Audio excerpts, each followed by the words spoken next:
ಕರ್ನಾಟಕ ವಿಧಾನ ಪರಿಷತ್ ಸಭಾಪತಿ ಬಸವರಾಜ ಹೊರಟ್ಟಿ ಅವರು ಡಿಸೆಂಬರ್ 24ರ ಬುಧವಾರ ಉಡುಪಿ ಜಿಲ್ಲೆಯ ಕಾಪು ತಾಲೂಕಿನ ಕಾಪು ಶ್ರೀ ಹೊಸ ಮಾರಿಗುಡಿ ದೇವಸ್ಥಾನಕ್ಕೆ ಭೇಟಿ ನೀಡಿ ಉಚ್ಚಂಗಿ ಸಹಿತ ಶ್ರೀ ಮಾರಿಯಮ್ಮ ದೇವಿಯ ದರ್ಶನ ಪಡೆದರು.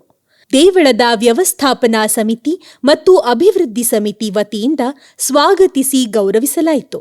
ಪ್ರಧಾನ ಅರ್ಚಕರು ವೇದಮೂರ್ತಿ ಶ್ರೀನಿವಾಸ ತಂತ್ರಿ ಕಲ್ಯ ಅಮ್ಮನ ಅನುಗ್ರಹ ಪ್ರಸಾದ ನೀಡಿದರು.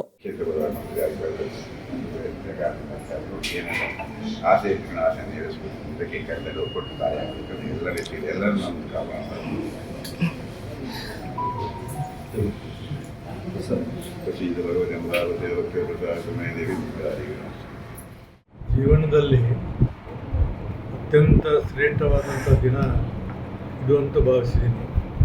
ಇಷ್ಟೊಂದು ಚರಿತ್ರೆಯುಳ್ಳಂಥ ಈ ದೇವಿಯ ಸ್ಥಾನದಲ್ಲಿ ನಾವು ಬಂದಿದ್ದು ನಮಗೆ ದೊಡ್ಡ ಪೂರ್ವಜನ್ಮ ಪುಣ್ಯ ಅಂತೇಳಿ ನಾನು ಭಾವಿಸಿದ್ದೀನಿ. ಇಲ್ಲಿ ಬಂದ ನಂತರ ನನಗೆ ಮಾನಸಿಕವಾಗಿ ಇಷ್ಟೊಂದು ನೆಮ್ಮದಿ ಆದರೆ ಹೇಳ್ತಿರೋದಕ್ಕೆ ನೆಮ್ಮದಿ. ಒಂದು ಕೋಟಿ ದುಡ್ಡು ಕೊಡ್ತೀವಿ ಅಂದರೂ 1 ಅವರ್ ನಮಗೆ ನೆಮ್ಮದಿ ಸಿಗೋದಿಲ್ಲ. ಆ ನೆಮ್ಮದಿಯನ್ನು ಇಲ್ಲಿ ಪಡ್ಕೊಂಡಿದ್ದೀನಿ. ಈ ದೇವಸ್ಥಾನವನ್ನು ಎಲ್ಲರೂ ಈ ಜನ ಸುರೇಶ್ ಅವರು ಸ್ನೇಹಿತರು ಎಲ್ಲರೂ ಕೂಡಿ ತನುಮನದನದಿಂದ ಅವರೆಲ್ಲ ಇದನ್ನು ಪ್ರಯತ್ನಪಟ್ಟು ಕಟ್ಟಿದ್ದಾರೆ. ಒಂದು ಮಾತನ್ನು ಭಾಳ ನನ್ನ ಮನಸ್ಸಿನ ಮೇಲೆ ಪರಿಣಾಮ ಆದದಂದ್ರೆ, ಅಮ್ಮ ಈ ರೆಸಿಟನ್ನು ಹೊರಗೆ ಹೋಗಬಾರ್ದು ಅನ್ನೋದೇನು ಹೇಳಿದ್ರು. ಈ ದೇಶದಲ್ಲಿ ರಾಜ್ಯದಲ್ಲಿ ಎಲ್ಲೂ ನಾನು ಕಂಡಿಲ್ಲ.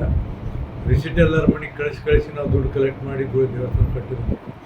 ಇಂಥ ಒಂದು ಪುಣ್ಯವಾದಂಥ ಕೆಲಸವನ್ನು ಮಾಡಿದಂಥ ಲೇಣದಾರ ಇವರೆಲ್ಲರಿಗೂ ನನ್ನ ಹೃದಯ ತುಂಬಿದ ಅಭಿನಂದಿಸ್ತೀನಿ. ಆ ತಾಯಿ ಸದಾ ನಮಗೆ ಎಲ್ಲರಿಗೂ ಇದೇ ರೀತಿಯಿಂದ ಒಂದು ನೆಮ್ಮದಿಯನ್ನು ಕೊಡಲಿ, ಶುಭವನ್ನು ಹಾರೈಸಿ ನಮ್ಮ ಮೇಲೆ ಸದಾ ಆಶೀರ್ವಾದ ಇರಲಿ ಅಂತೇಳಿ ನಾನು ಅಮ್ಮನಲ್ಲಿ ಪ್ರಾರ್ಥನೆ ಮಾಡ್ಕೊಳ್ತೀನಿ. ನನಗಂತೂ ಇವತ್ತು ಅತ್ಯಂತ ಶ್ರೇಷ್ಠವಾದ ದಿನ. ಈ ದಿನಕ್ಕೆ ಕಾರಣಕರ್ತರಾದಂಥ ಸುಧಾಕರ್ ಶೆಟ್ಟಿ ಉಳಿದವರು ಅವರೆಲ್ಲರಿಗೂ ನನ್ನ ಕೃತಜ್ಞತೆಯನ್ನು ಸಲ್ಲಿಸ್ತೇನೆ.